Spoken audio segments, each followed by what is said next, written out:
மெய்யன்பர்களே, உங்கள் அனைவருக்கும் எனது பணிவான வணக்கம்.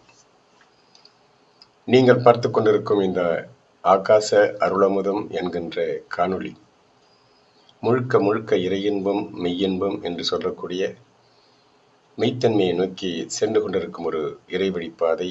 இது ஒரு வழிப்பாதை.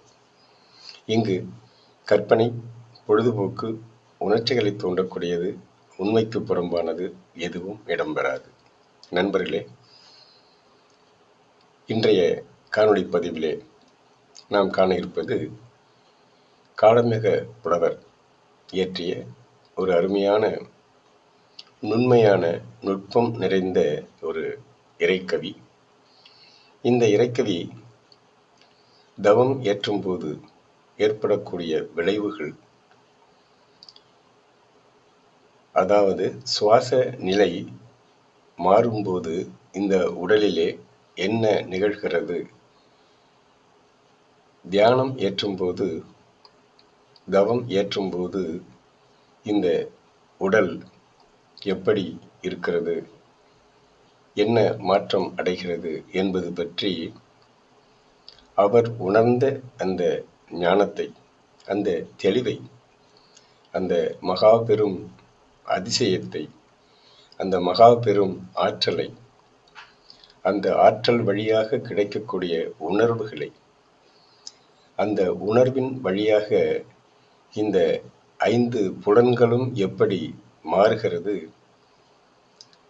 இந்த உடல்நிலை மாற்றம் எப்படி இருக்கிறது, மனநிலை மாற்றம் எப்படி இருக்கிறது, உயர்நிலை எப்படி உயர்ந்து செல்கிறது என்பது பற்றி தெளிவாக இந்த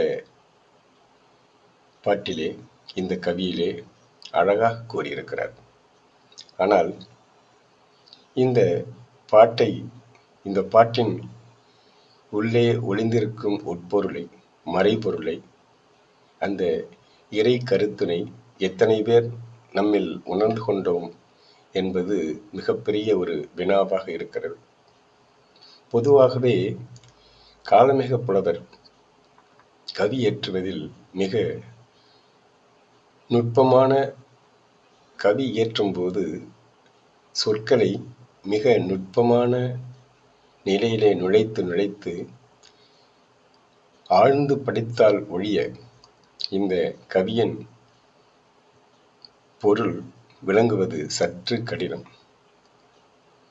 இந்த கவியிலே மா என்று ஒரு மிகப்பெரிய சொல்லை வைத்து, மா என்றாலே மிகப்பெரியது என்றுதான் பொருள். அந்த மிகப்பெரிய சொல்லை வைத்து ஒரு சொல்லாடல் நிகழ்த்தி அற்புதமாக இந்த சுவாச நிலை விளக்கத்தை, அதாவது வடகலை இடகலை என்று சொல்லக்கூடிய அந்த தியானம் ஏற்றும் போது ஏற்படக்கூடிய சுவாச மாற்றத்தை பற்றி மிக அற்புதமாக இங்கே கவியிட்டிருக்கிறார். இதற்கான விளக்கம் உங்களுக்கு வேறு எங்குமே கிடைக்காது. நான் இதற்கு 100% என்னால் உத்தரவாதம் தர முடியும். நண்பர்களே, இந்த கவியை ஆழ்ந்து ஆழ்ந்து ஆழ்ந்து உள்ளே சென்றால் ஒழிய இந்த கவியின் பொருளை உணர்ந்து கொள்ளவே முடியாது. சரி, உங்களுக்காக நமது ஆகாச அருளமுதம் என்கின்ற இந்த காணொளி வழியாக இந்த கவியின், அற்புதமான கவியின் ஆழத்திலே இருக்கக்கூடிய கருத்தினை உங்களுக்கு இப்பொழுது விளக்க காத்திருக்கிறேன். முதலிலே இந்த கவியை நான் வாசித்து விடுகிறேன். அதன் பிறகு இதற்கான விளக்கம். கவி: எட்டொருமா என் காணி மீதே இருந்த கலை பட்டு ஒருமா நான் மாவிற் பாய்ந்ததே சிட்டர் தொழும் தேவாதி தேவன் திருவத்தியூர் வரதன் மாவேரி வீதி வரக் கண்டு. இன்னொரு முறை வாசிக்கிறேன். எட்டொருமா என் காணி மீதே இருந்த கலை பட்டு ஒருமா நான்மாவிற் பாய்ந்ததே சிட்டர் தொழும் தேவாதி தேவன் திருவத்தியூர் வரதன் மாவேரி வீதி வரக் கண்டு. இதுதான் கவி. இந்த கவியிலே மா மா மா என்று கூறியிருக்கிறார்.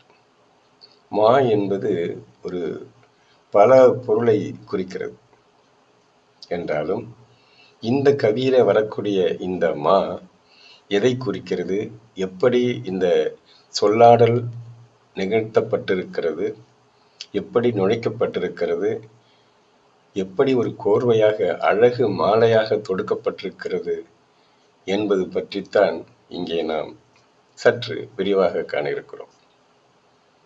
எட்டொருமா என்காணி மீதே இருந்த கலை. இந்த எட்டு ஒரு எட்டு எட்டு சொல்லுகிறார், ஒரு சொல்லுகிறார். எட்டும் ஒரு என்பது ஒன்று, எட்டும் ஒன்றும் ஒன்பது, ஒன்பது மா. இந்த ஒன்பது மா என்பது என்ன? ஒன்பது மா என்பது நமது உடலிலே இருக்கக்கூடிய 9 வாசல். இதுதான் 9. 8 ஒரு மா. 8ம் 1ம் சேர்ந்தால் 9. 9 மா. 9 மா என்பது 9 வாசல் உடைய இந்த மனித உடல். சரியா? அடுத்தது எண்காணி. எண் என்பது 8. அந்த 8 காணி என்பது நிலம் அல்லது உடல். காணி என்பது நிலம் என்று சொல்லப்படுகிறது. நிலம் என்பது உடல் ஆக கூறப்படுகிறது. எனவே இந்த 8 சான் எண்சான் உடம்பு என்றுதான் நாம் கூறுவோம். எனவே இந்த 8 சான் கொண்ட இந்த உடலிலே 9 துவாரங்கள் கொண்ட இந்த உடலிலே ஒரு பொருள் இருக்கிறது. அது என்ன பொருள்? அது கலை என்கிறார். இந்த கலை என்பது என்ன? கலை என்பது இங்கே சுவாசம். அந்த சுவாசம் எப்படி என்றால் வடகலை இடகலை என்று சொல்லப்படுகிறது. தியானம் ஏற்றும்போது, தவம் ஏற்றும்போது ஏற்படக்கூடிய அந்த சுவாச மாற்றமே இங்கே வடகலை என்றும் இடகலை என்றும் கூறப்படுகிறது. அது மட்டுமல்லாது வடகலை என்பது ஒரு வெப்பநிலையும், இடகலை என்பது ஒரு குளிர்ந்த நிலையும் இங்கே கொண்டிருக்கிறது. இந்த இரண்டும் சேர்ந்து செயல்படும் போது அது சுழுமுனை என்று சொல்லக்கூடிய நிலையிலே மாறிவிடுகிறது. நாசி வழியாக சுவாசம் நடைபெற்று கொண்டிருக்கிறது. அந்த சுவாசம் நடைபெறும் போது நமது உடல் அந்த ஆற்றலை பெற்றுக்கொண்டு இயங்குகிறது, உயிர் வாழ்கிறது. காற்று இல்லை என்றால் இந்த உடல் அழிந்துவிடும். எனவே இந்த சுவாச நிலை நமது நாசி வழியாக செல்லும் போது அது இந்த உடல் உயிரை தாங்கி நின்று அந்த உயிர் நீண்டு வாழ்வதற்கு உதவி புரிகிறது. எனவே பஞ்சபூத தத்துவத்திலே 2வது தத்துவமாகிய காற்று என்று சொல்லக்கூடிய நிலை இந்த உயிர் வாழ்வதற்கு மிகப்பெரிய பேருதவியாக இருக்கிறது. இந்த காற்றின் வழியாக அனைத்து இனங்களும் உயிர்களும் வாழ்ந்து கொண்டிருந்தாலும் மனித நிலையிலே, மனித உடலிலே இந்த தவம் தியானம் என்று சொல்லக்கூடிய ஞான முனிவர்களால் அறியப்பட்ட இந்த தவ தியான நிலை சுவாச நிலை மாறுபடும் போது இந்த உடலிலே, மனதிலே, உயிரிலே பலவித மாற்றங்கள் ஏற்படுகிறது. ஒரு பண்படுத்தப்படாத நிலம் எப்படி ஒரு நல்ல விளைச்சலை தராதோ, அதுபோல பண்படுத்தப்படாத மனமும் நல்ல சிந்தனைகளையும் நல்ல செயல்களையும் எண்ணுவது என்பது ஒரு இயலாத காரியம். எனவே நண்பர்களே, நமது மனம் பண்படுத்தப்பட வேண்டும் அல்லது மனம் அடங்க வேண்டும். இந்த மனம் அடங்கினால் ஒழிய மனம் பண்படுத்தப்பட மாட்டாது. இந்த மனம் ஓடிக்கொண்டே இருக்கிறது. இது நிற்பதே இல்லை. ஒரு நொடியிலே பலவித எண்ணங்கள், பலவித சிந்தனைகள், பலவித செயல்பாடுகள், இவை அனைத்துமே இந்த மனத்திலே எழுந்து எழுந்து எழுந்து எண்ணங்களாக மாறி, அந்த எண்ணங்கள் வழியாக செயல்கள் நடைபெற்று கொண்டு, இந்த மனத்தின் வழியாக எண்ணக்கூடிய எண்ணத்தின் வழியாக ஆற்றல் இழக்கப்பட்டு, அந்த ஆற்றல் இழப்பதினால் உடல் சோர்வுற்று, அந்த உடல் சோர்வுற்று இருப்பதினால் செல்கள் அழிந்து, அந்த செல்கள் அழிவதன் வழியாக இந்த உடலே ஒரு நாளில் நம்மை விட்டு மறைந்து விடுகிறது. இந்த உடல் நம்மை விட்டு மறையும் போது உயிரும் இங்கு சென்று அடைந்து விடுகிறது. இதுதான் இந்த இயற்கை தத்துவம், இறை தத்துவம். இந்த இயற்கை இறை தத்துவத்தை உணர்ந்த ஞான பெருமக்கள் தவம், தியானம் என்கின்ற நிலையை மனத்தை அடக்கக்கூடிய ஒரு நிலையாக கொண்டு, மனத்தை பக்குவப்படுத்தக்கூடிய ஒரு நிலையாக கொண்டு, அந்த மனத்தின் வழியாக எண்ணற்ற நல்ல சிந்தனைகளை வளர்த்து கொண்டு இந்த மனிதகுலம் வாழ்வதற்கு நிறைய தத்துவங்களையும் போதனைகளையும் கவிகள் வழியாக ஏற்றி, அந்த கவியிலே நிறைய சொல்லாடல் நிகழ்த்தி மறைபொருளாக பல சொற்களை உருவாக்கி, அந்த சொற்களுக்கு விளக்கத்தை இறை அருள் வழியாக அல்லது குரு அருள் வழியாக பெற்று உணர்ந்து, அதன் வழியாக சீரோடும் சிறப்போடும் இந்த பூவுலகிலே மனிதகுலம் வாழ வேண்டும் என்ற உயர்ந்த நோக்கத்திலே தான் இங்கே கவிகள் இயற்றப்படுகிறது. அதிலே ஒரு கவிதான் இந்த கவி. எனவே நண்பர்களே, இந்த எட்டொருமா என்காணி மீது இருந்த கலை பட்டொருமா நான்மாவிற் பாய்ந்ததே என்கிறார். எனவே இந்த சாதாரண இந்த சுவாசம் தவம் செய்யும் போது இறை சுவாசமாக மாற்றப்படுகிறது. அப்படி மாற்றப்படும் போது ஏற்படக்கூடிய விளைவு என்னாகிறது என்றால், அந்த சுவாச காற்று இந்த உடலிலே பட்டு ஒருமா நான்மாவீர், ஒருமா நான்மா, இங்கும் கணக்கு தான். அங்கே எட்டொருமா என்காணி என்கிறார், இங்கே ஒருமா நான்மா என்கிறார். ஒருமா நான்மா என்றால் இரண்டையும் கூட்டினால் என்ன வருகிறது? 5 மா. ஒருமா நான்மா, நான்கும் ஒன்றும் 5. இப்போ 5 என்பது என்ன? 5 என்பது இங்கே 5 புலன்கள், மெய்வாய் கண் மூக்கு செவி. இந்த 5ம் தான் இங்கே பட்டு ஒருமா நான்மா என்கிறார். இந்த 5 புலன்களிலும் பாய்கிறது. எது பாய்கிறது?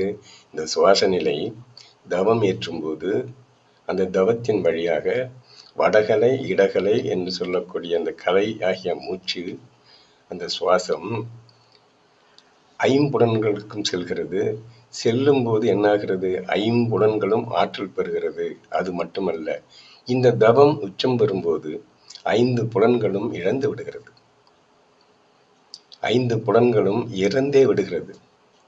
5 புலன்களும் அப்போது தவம் ஏற்றும் போது செயலற்று இருக்கிறது. எப்படி என்றால், ஒரு கைபேசியை நாம் அந்த பேட்டரி மூலம் சார்ஜ் செய்யும் போது எப்படி அது அடங்கி விடுகிறதோ அல்லது சார்ஜ் ஏறுகிறதோ, அது போல 5 புலன்களும் இந்த தவத்தின் வழியாக அந்த பஞ்சபூதங்களும் உள்ளே உடலிலே நுழைந்து அந்த ஆற்றல்கள் பெருகி, இந்த மகாகாசம் என்று சொல்லக்கூடிய மிகப்பெரிய ஆற்றல் நிறைந்த இந்த பிரபஞ்சம் வழியாக இந்த சிதாகாசம் என்று சொல்லக்கூடிய இந்த சின்ன உடலிலே அங்கிருந்து அந்த சார்ஜ், அந்த ஆற்றல் உள்ளே நுழைகிறது.